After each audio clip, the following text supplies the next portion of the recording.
Hey guys, this is Tim again with Low Southern Farms.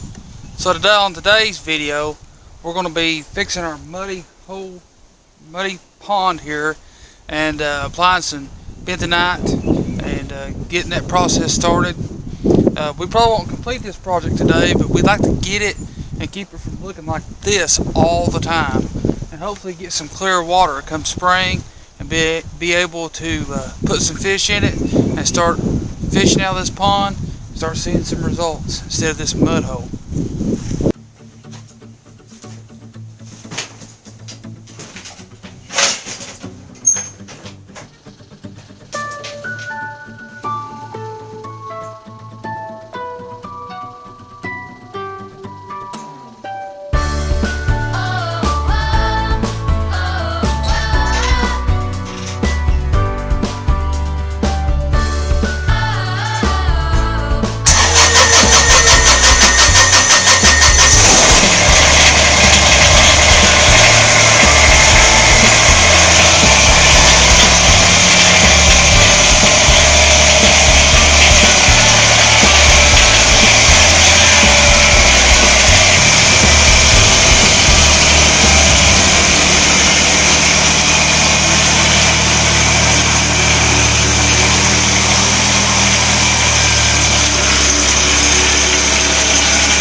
So as you can see, we've got quite a bit of muddy mess right here. Trying not to fall in here. But anyways, you can see kind of where the water level has come up into these rocky areas right here. And we've got rock here to try to keep some of the erosion off the bank.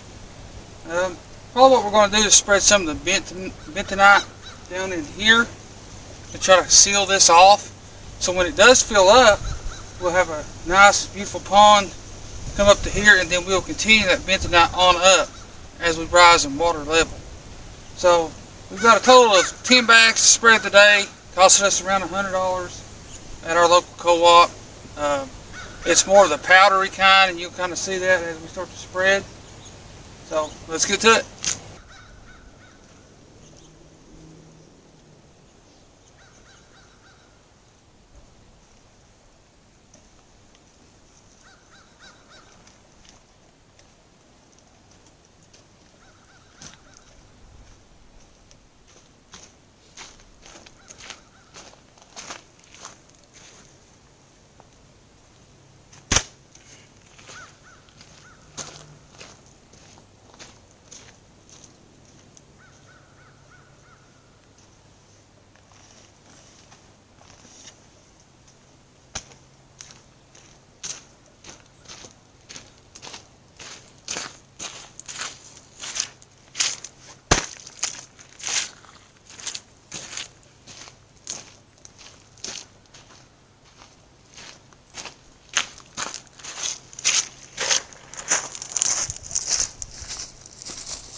seem small, we can sit together. So as you can see, we're done with a lot of our hit mite spreading for today. Still got quite a bit more pond dam to do. I would recommend like wearing a mask when you do this. It is kind of risky doing it like I've done it. This stuff actually gels up once it hits any type of moisture. If you guys have ever dealt with like Quikrete, any masonry mix, you can see it kind of dries out and stuff like this. This stuff, once it hits water, it actually starts to gel up immediately, and it'll stay there for quite a while without anything covering it.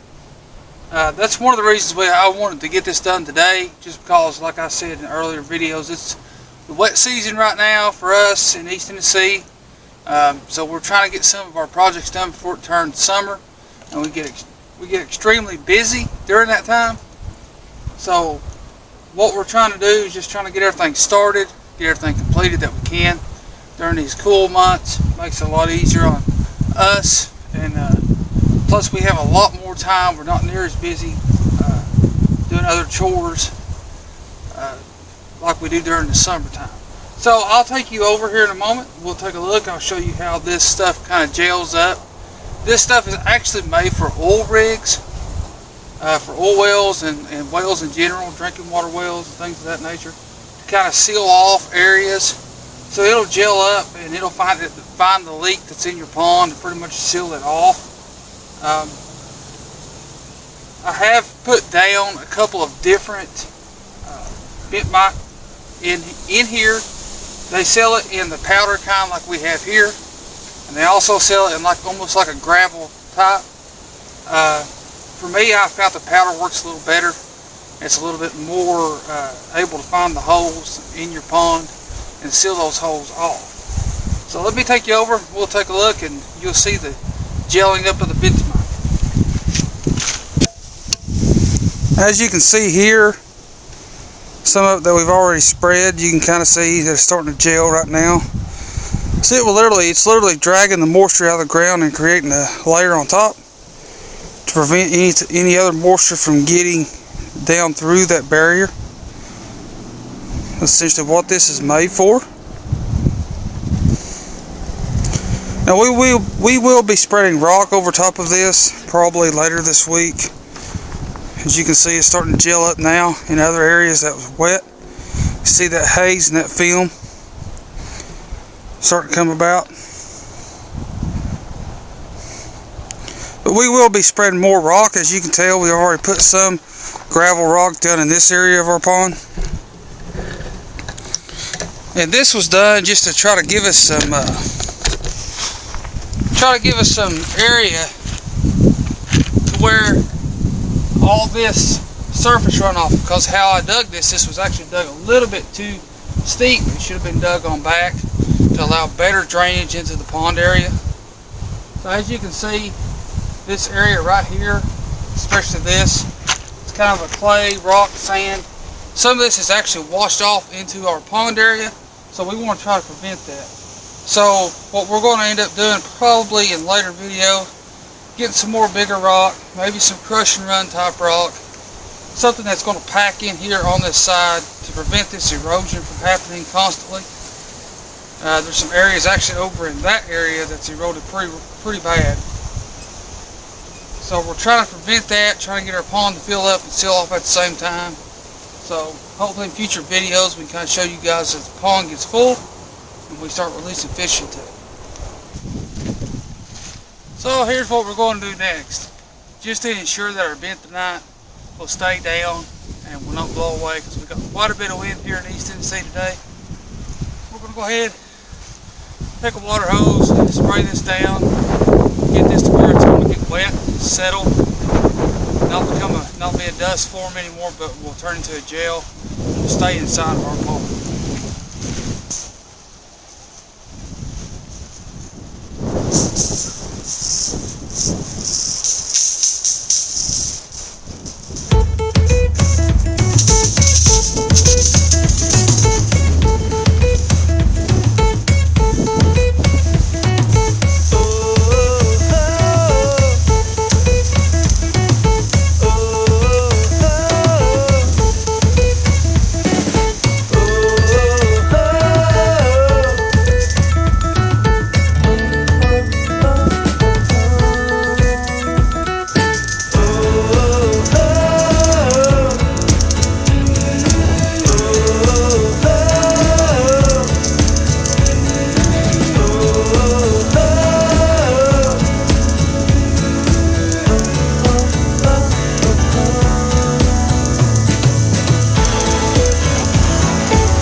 So as you see, we're done now. We got it all sprayed down.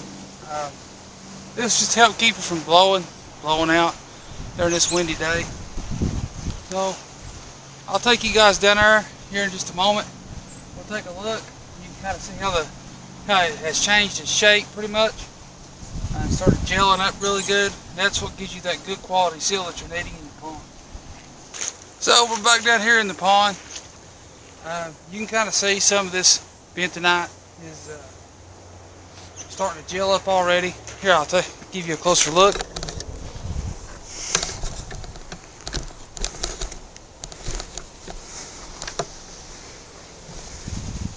As you can tell on these rocks, you still see some of it has not completely dried or completely got wet. You can see it kind of folding up almost like a concrete spray, but it's not a concrete, it's a gel type.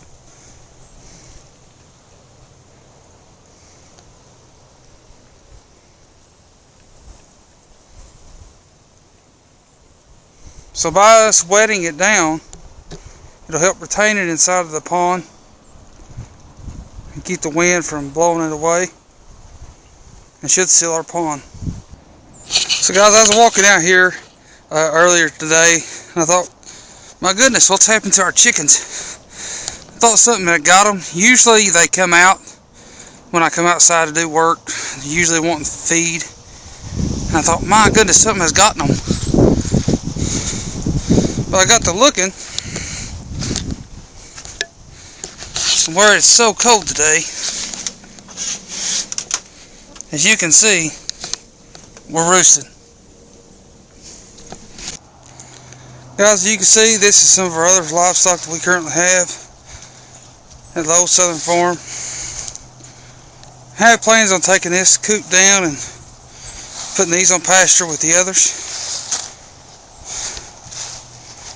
Take you around here and show you the other little beanies we have. Oh, never mind, nowhere to be found. Looks like everything's roosting today. Let's come over here and see if we can get a peek inside of their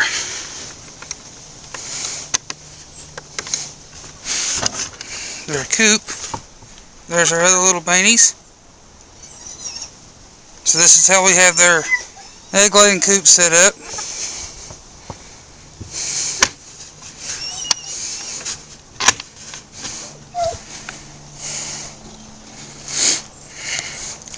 So this is our other coop that we had our large ones I just showed you in a few years back. Have had pretty good success to keeping stuff in here. Still have predator problems sometimes out of this setup. I will recommend that if you have chickens, any type of livestock, definitely get electric fence put around them, even though we don't have them around our current ones over here. They're close enough to our home, we can kind of keep an eye on them, watch on them. But I would recommend, highly recommend, putting up an electric fence. So far it's worked for us. Hopefully it'll work for you. So guys, this concludes today's video. We hope that you've enjoyed seeing us start to grow our farm here at Low Southern Farms.